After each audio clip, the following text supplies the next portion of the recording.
Yan. Bago tayo mag-umpisa sa DIY ay pakain muna tayo ng mga ibon. Aking mga alagang ibon, African lovebirds. Yan sila. Madami-dami rin.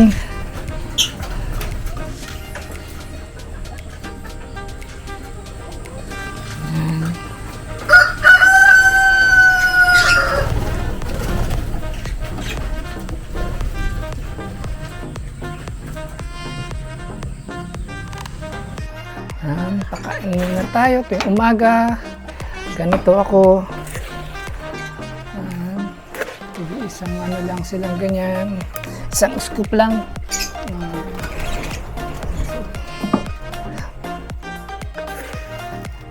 Dito mga isang scoop lang. Kinakalat ko yung kanilang pagkain. Hiwa-hiwalay para hindi sila magkagulo sa isang lagayan ng pagkain. Ito. Lagay tayong tubig pala ngayon. Walang tubig.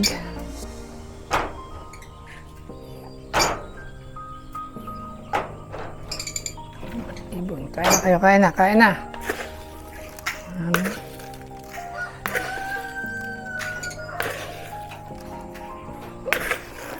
Last na feeds na pala nito Bili na naman ng feeds. Yan. Okay. Kuha tayong tubig. Kuha tayong tubig.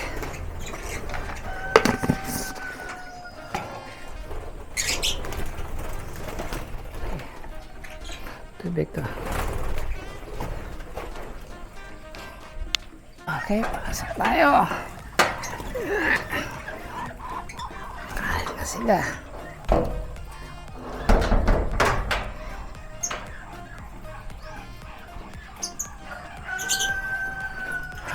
Tubig niyo, tubig. Ilan kayong tubig?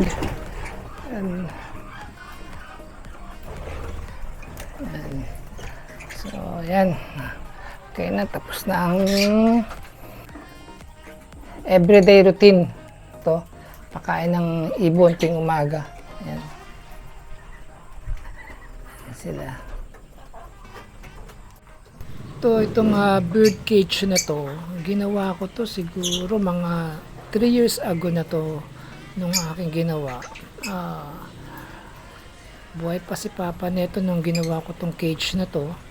Kaya tagal-tagal na rin, kaya marumi-rami na tingnan yung mga wall niya. Puro yero yan. Tapos sa harap lang ang chicken wire.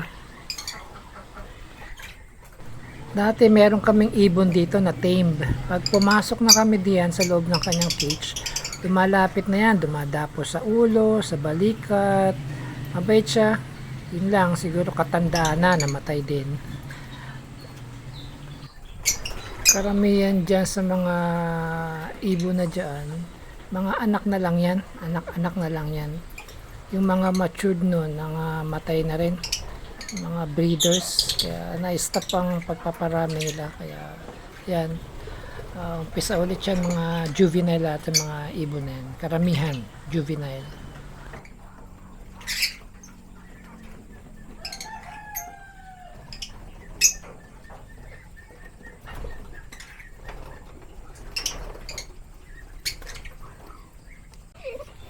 Ito, kukunin ko to, itong mga beagle na to, gagawin ko si mother ng yung kanyang yellow bell na halaman doon, gumagapang na, walang gapangan. Kaya ito, kuhain ko tong mga beagle na to para temporary lang to, temporary balag lang niya to.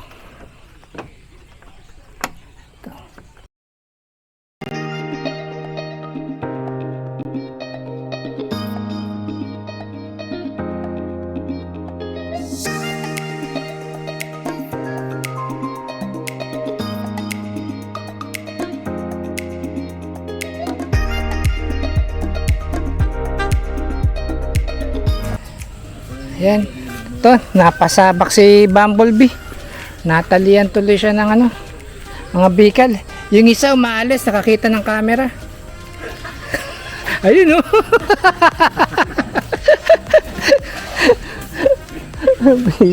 Ayan, uwi na ako, Proy. Yan, ito. Meron tayong gagawing microwave Midea brand.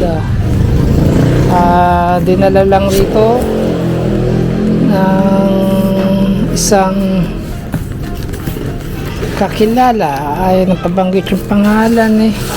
Ayan, at napanood nyo daw yung ating vlog na nakaraan ng microwave, kaya sabi niya gawin ko daw, at di niya alam na gumagawa, marunong ako. Sabi ko nakakaintindi lang. Ayan, sige, at bubuksan ko muna. Okay, buksan na muna natin to. Ang sabi daw ay may power pero hindi nag-iinit. Yan. Natin.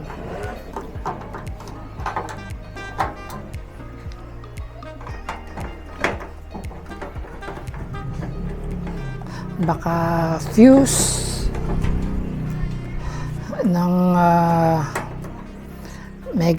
magnetron. Baka fuse lang ng magnetron to. Sana naman.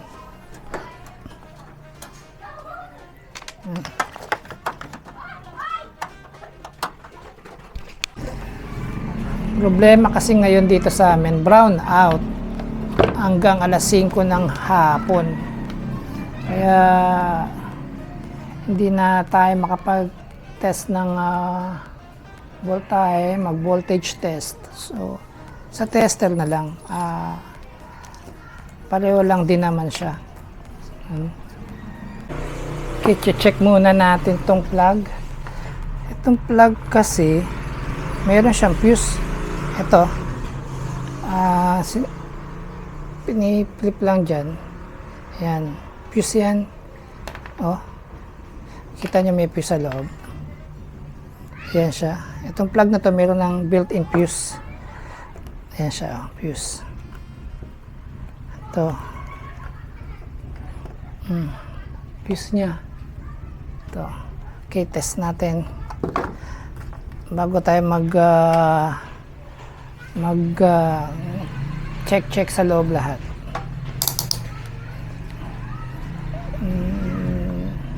Dapat ito ay pumalo. Yan, pumalo at tumutunog ang ating tester. Kabila. So, buo ang fuse. Okay. Babalik natin. At ating isasara. Yan. Tandaan nyo na yung mga ganitong klaseng plug, may built-in fuse. Pag may nakita kayong ganyan na nakalagay naman siya, fuse, sinisikwat lang yan dito. Sikwat lang yan para mabuksan yan. Okay? Ngayon, test natin yung ating cord kung buo siya. Ito sa plug na to pala, ground dyan, ground, no? So, ang pinakalinya niya, itong dalawa lang. Itong dalawa. So, dito tayo. Punta tayo sa linya niya. So, ito.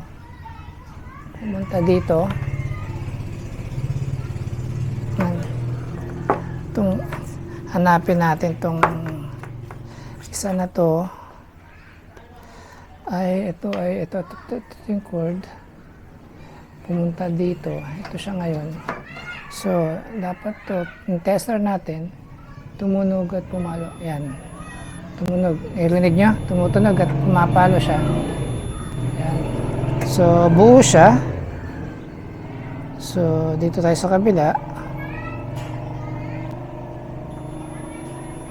Buo siya. Buo din. Wala tayong problema sa kordon. So, fuse tayo, tsaka yung ang chichikin natin. Pag buo ang fuse, dito tayo mag-check. Tatanggalin natin itong connector na to. Check muna natin yung filament. Pag wala tayo nakuha ng resistance, bubuksan natin itong pinaka-magnetron. Kasi itong filament niya, filament ang tawag dito, ito. May nasisira din ganyan. Kaya walang init at hindi gumagana yung magnetron kasi napuputol yan. Okay. So, ano pa ba? So, yun lang. At check natin ang fuse maya. Yan, ganyan. So, lambuang kordon. Punta rito, magpupuse tayo ngayon. Check tayo sa fuse. Okay. Check natin ang kanyang fuse. Oops. Diretso na tayo sa fuse. Agad. Ito ang wire ng fuse. Ito, tsaka ito. Okay. Tingnan muna. Bago ulit tayo magsimula, ito ang kanyang magnetron. Ito ang magnetron. Ito yung nagbibigay ng microwave. Ito. Tapos ito yung kanyang thermal switch. Yung bell. May fan, capacitor, high voltage transformer, fan. Ito yung AC power supply. Ayan siya. So, tingnan muna natin ang fuse. Kailangan ito ay tumunog. Pag hindi tumunog,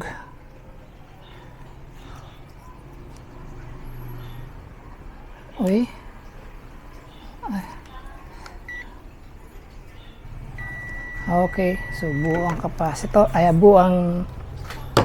buo ang fuse. Ngayon, kung shorted naman ang diode, dapat pumutok na to. Ito kasi yung kanyang high voltage diode. Ito ang capacitor. So, dapat ay dito tayo sa magnetron na. Diretso na tayo.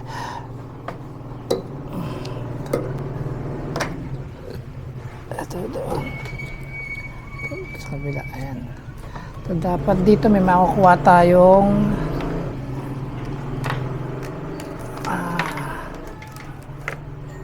resistance.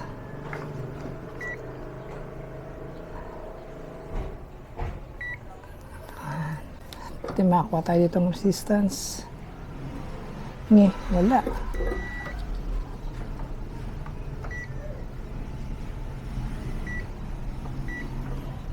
Automatic, auto. Wala.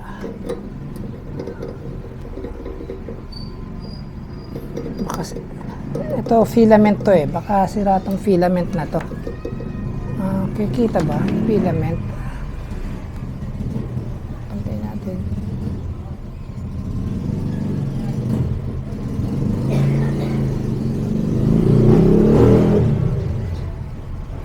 Yan, ito ang filament. Mabuksan natin yan. Check natin ang filament. Okay, ang pagkuha ng filament, dito lang siya binubuksan para makuha natin yung pinaka filament niya, yung kulay puti kanina tinuturo ko.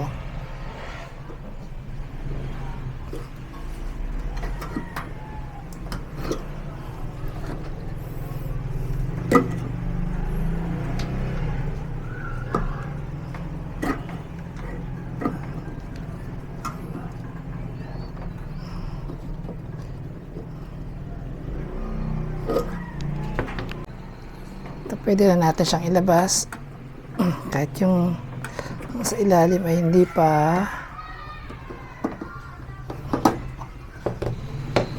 Yun, tingnan natin ang filament. Yan.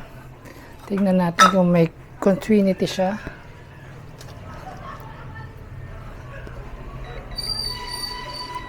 Dapat tumunog siyang ganyan. Meron. Patay. Meron.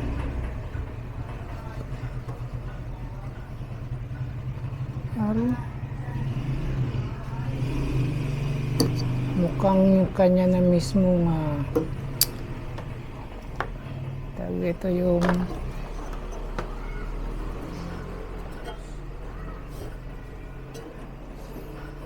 magnetron na ang may diferensya. Aba, magnetron, order pa tayo niyan.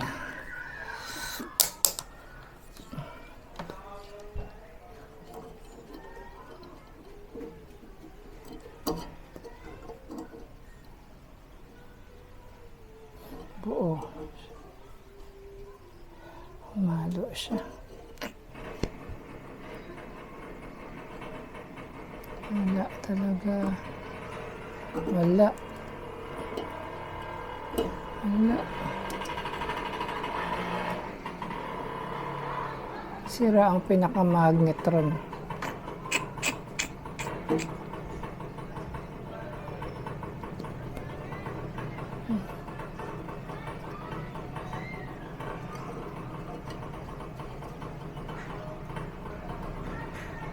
Sira ang magnetron.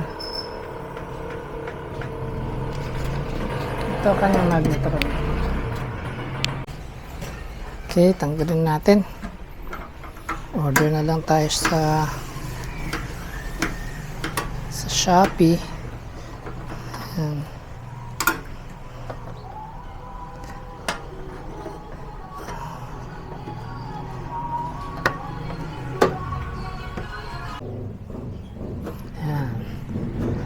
Labas natin si magnetron.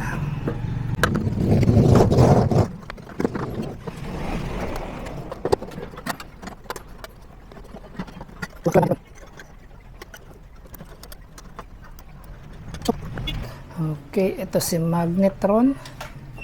Dapat nakukuha tayo ditong kahit na almost short kasi to eh. Napakababa ng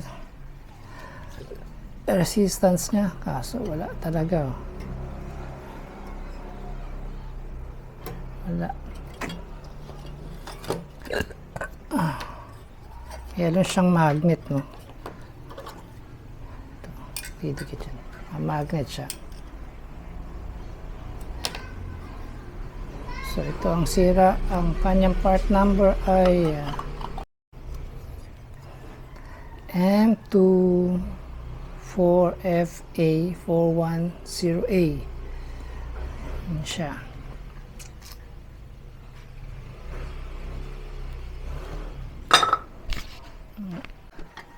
So, ayun, at atin na munang ibabalik.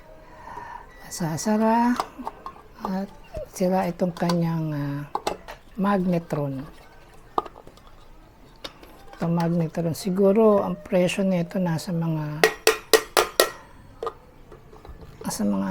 800 ganun. At paalam muna natin sa may-ari na yun nga, at sira ang kanyang magnetron, ang pinakapuso ng microwave.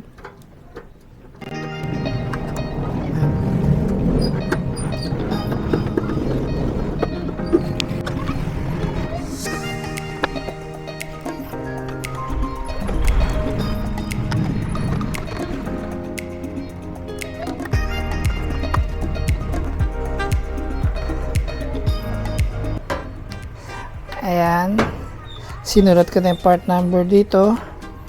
Lagyan pala natin ang ano to.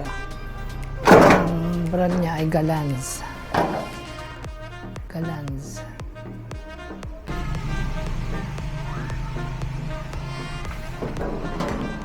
Galans, so ayan. Sa kabila din, lagyan ko na magkabilaan. M24A. M24A 4110A. galons. Ayan. Okay. Close na natin, close. So medyo malaki-laking pera din. Ang sira niya ay nasa mga halagang 800. Ayan. Okay. Kasi sa unang vlog ko nito, yung microwave, naka-detail lahat doon yung mga parts, lahat. Kaya kung gusto nyong ma-check talaga, malaman ang mga parts ng microwave, i-watch nyo na lang po ulit yung aking nauna kong ginawang microwave. Andun siya, naka-detail lahat kung papaano. Makikita nyo lahat. Ayan. Dito na lang po muna at hintayin natin ang desisyon ng nagmamay-ari. Medyo malaki-laking halaga din eh. 900 ang magnetron.